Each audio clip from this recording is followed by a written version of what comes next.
Trump's political agenda versus like America's Cold War mentality back in 1950s were sort of delusional and like it's a dystopia towards an ideology or a nations of culture which they are not familiar with. I think that's the first thing to start with. And the second thing, I think like the reason why Trump is targeting Harvard is only a phenomena. It's actually not the deep structural issues behind that. Basically, Trump's agenda, like with his administration and his MAGA movement, is trying to tackle the structural flaws of the American system, which I think this American capitalist system has been seeing like tremendous flaws since 2008 financial crisis. So, you know, Trump is always bashing about so-called deep state or special interests. To some extent, he has some point here that the US governing elites, all the way from Wall Street to Silicon Valley and to the education sectors like Harvard, I think they've been too hijacked by this like hyper-liberal agenda for decades, so that they couldn't even distinguish what's the interest for their own people versus the interest for their elites. It's like 1% versus 99%. Obviously, as a Chinese, I don't agree. I don't agree with anything Trump has been doing. But I do think, like, from his perspective, I do see the rationale of his agenda, which is he's literally trying to tackle the old system that has been like bringing that much suffering and flaws to both his nation and also has been exporting the flaws. I mean, exporting the sufferings to all around the world. So basically, again, I disagree with Trump on every agenda he does, but I do see why. Like, I think he's trying to bring back the USA on the track. I mean, obviously it's a track, it's a vision according to his own idea, which might be false. But again, I mean, he's basically, I think he sees himself as a rebellious fighter against the old system. Yeah. Interesting. And what would you say about this old system? Like, how do you think it was implemented, or how do you think, what do you think of the origins of this old system? I think all the way goes back to at least 70s or 80s. 70s all the way from when Richard Nixon actually decoupled the US dollars with the golden reserve. Then the world literally runs on a fiat money financial system. That gives these financial tycoons, the Wall Street, tremendous leverage over the normal people like us all around the world.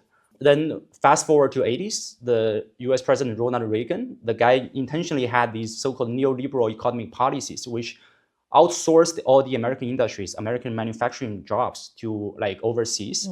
So that way, sort of the American middle class, the manufacturing class has been hollowed out. I think that's how we today, you know, we China, we have a very awesome, tremendous leverage over the USA. One of them is that, I'm not sure if you guys know, our shipbuilding capacity is like over 200 times than the USA. And that was because of these policies conducted by the past US administrations, which intentionally created that. So just to like put this context into a very brief summary, I think Harvard today is also a system of the neoliberal economy policies, which decouples from the Main Street. It colludes with the Wall Street, with the Silicon Valley, but it detaches itself from the normal people, the normal American working people. And worse than that is that Americans have been exporting this syndrome to all around the world. So the rest of us, we also have to be cautious against this like neoliberal crusade. Yeah. Amazing, very fascinating. Yeah, I think basically he's just trying to say this to the American public and to the world that right now he's in control. He's literally a single one individual in control in the Washington, D.C., in the White House. The other thing is that he has been like fulfilling his campaign promise for those MAGA voters that he's gonna like tackle the old establishment, old institutions. And of course, I think that's the flaw of his policy directions, is that I do agree there is some like fundamental or systematic issues about the American higher education, but just like simply bashing the Harvard or banning all the international students is not gonna solve his issue. Right. Then I think there is another factor I think is also into his consideration, is that when he was doing the campaigning, I think that also is to do with the flow of the American like election or American political campaign system. I think Trump was heavily funded not just by the MAGA voters, also by the Jewish lobbies, those Jewish financiers in the Wall Street. And I think Trump, by taking their money, one of the agenda which they request Trump for doing was to attack Iran. But I mean, Trump is smart enough to know that, I mean, it is not a policy option to attack Iran. Americans lack the military assets right now. They wouldn't do it. So instead of attacking Iran, Trump just like chose the middle course. Because there was, you know, I think that was last year or a year before, there was some like anti-Semitic issues in Harvard, right? So I think Trump just seized the opportunity and saying this, showcasing this to his like Jewish like founders, like his his Jewish donors, that okay, we are doing something for the Jewish people. Yes, but it's funny that you say that, because it's not really anti-Semitic, is it? It is, most of all, it's the encampments and it's the protests for the people of Palestine to no longer be bombarded by Israel and the US together. How you think this might affect Chinese international students specifically? Sure, Austin, that's a very long and tremendous question. Yes. I think first, going back to Trump, I think if his policy has that much impact on the Chinese international students right now, I do not think so. Because I think fundamentally, the very reason why that America breeds a figure like Trump, breeds a populist leader, is because there are fundamental structural flaws, first within its political system, then it transfers into its economy system, then business, then all the way goes to education. So I think that's the reason why they have a figure like Trump. And Trump now is like fighting back against the traditional establishment institutions. And Harvard just like one single example here.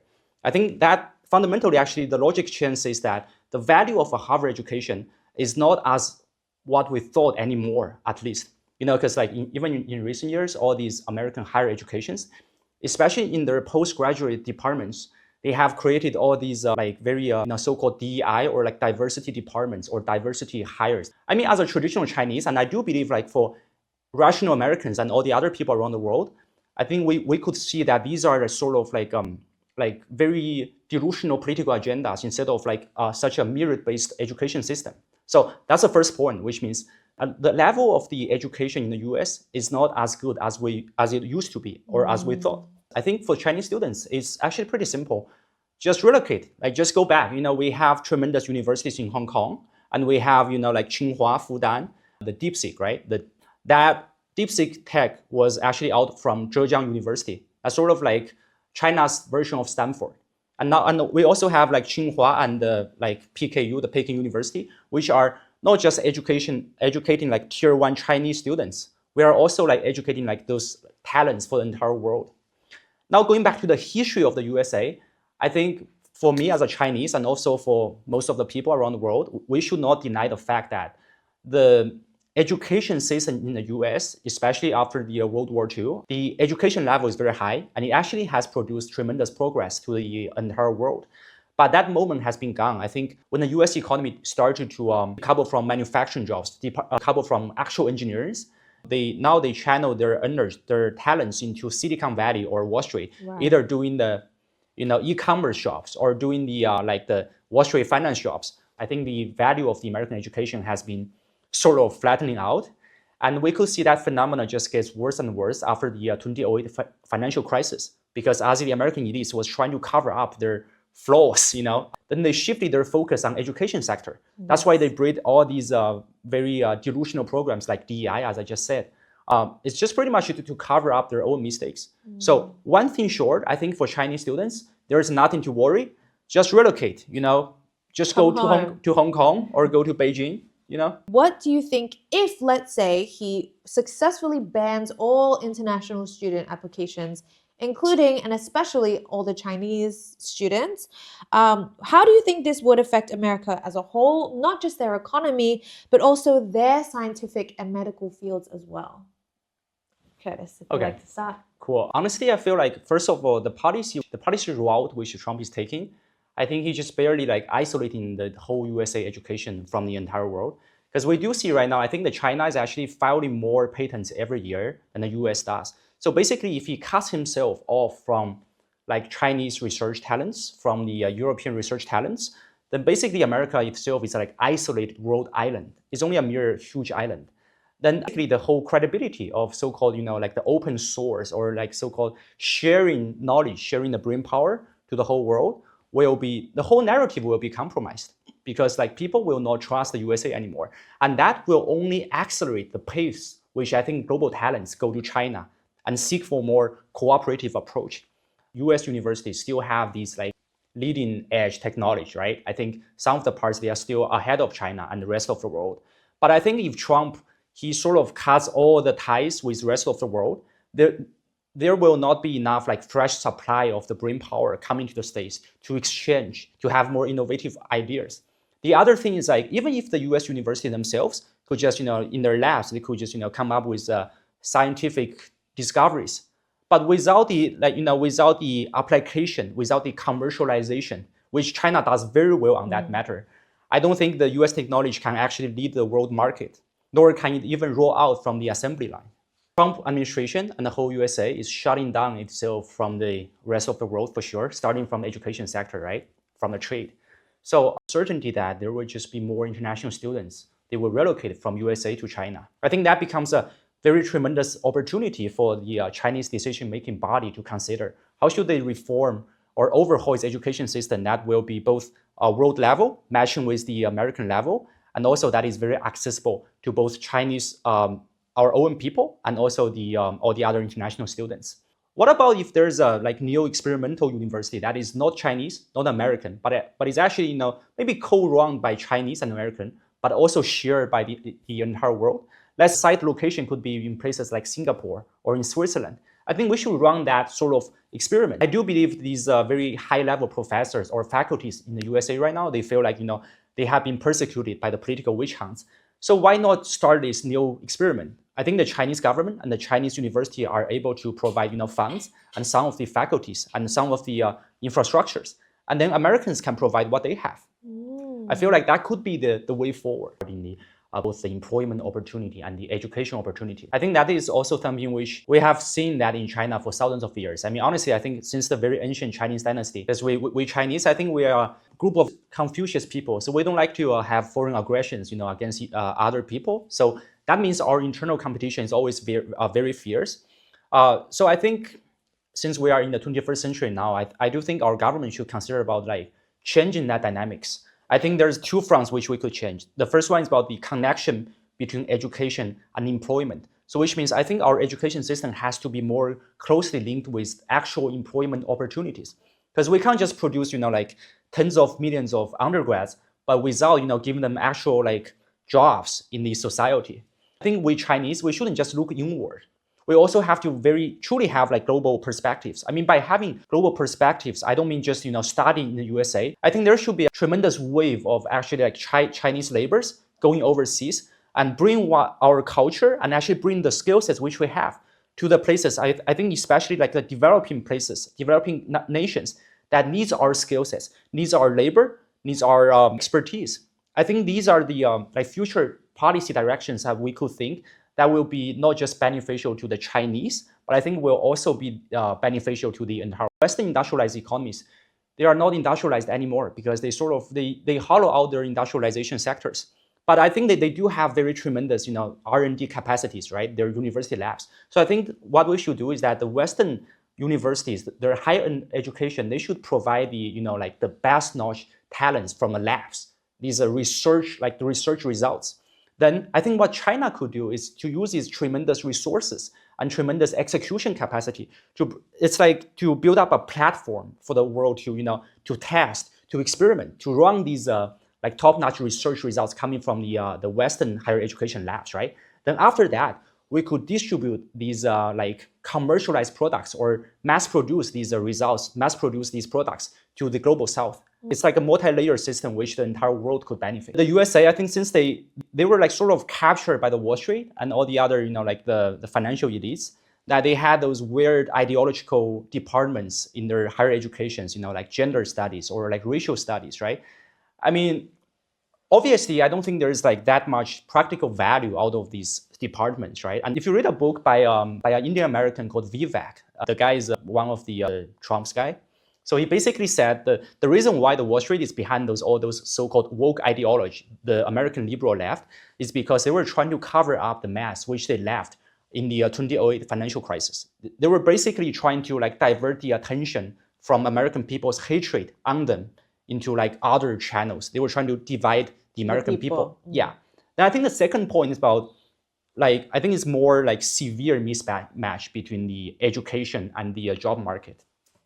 Personally, I think my idea is that since the 1980s or after the Cold War, after the 1990s, I think the basic direction of the American technology progress has been flawed. Because before 1990s, all these progress were based on industrial engineering, actual engineering that could people on the moon, could send these space satellites or could cure the cancer.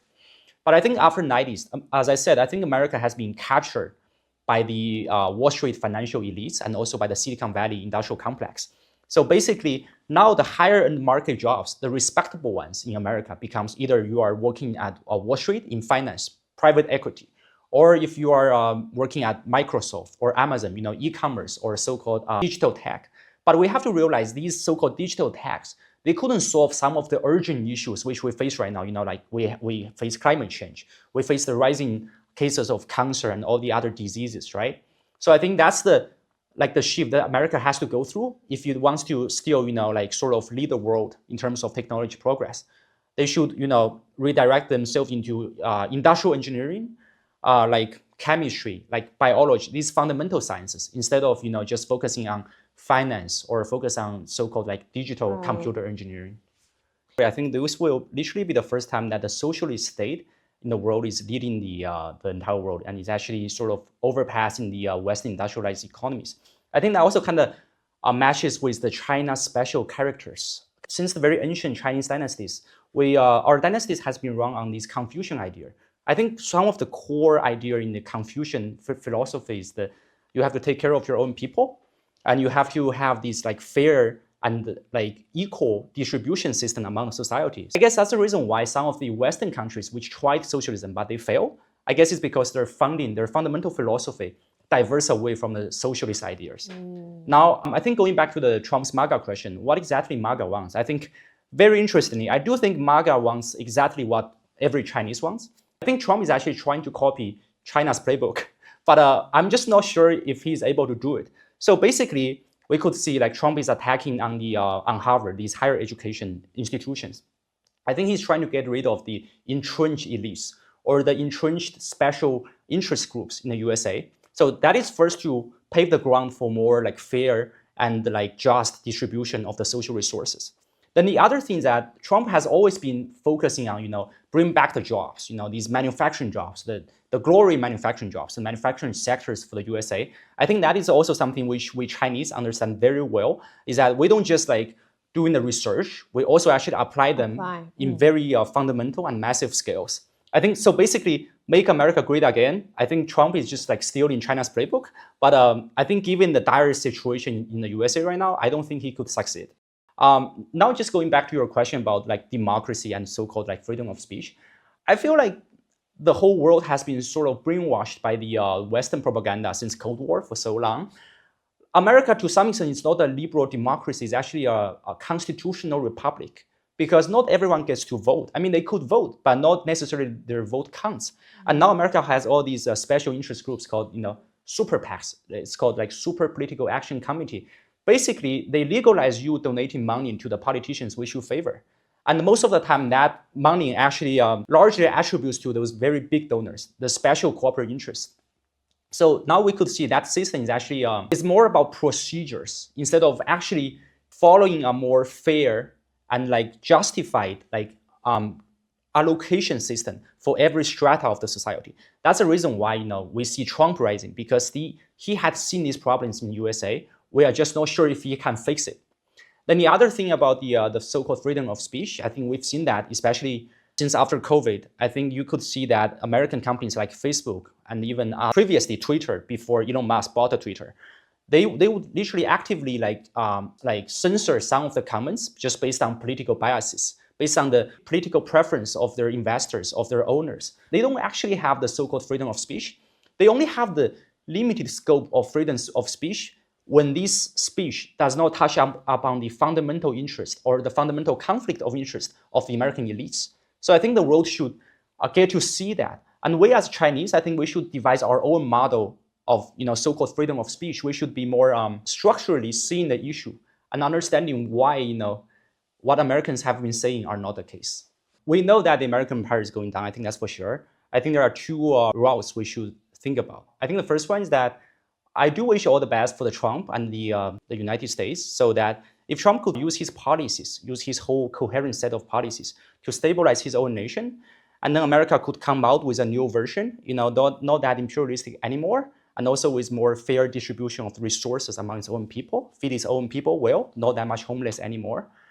we will welcome that. We will welcome America to rejoin the international community.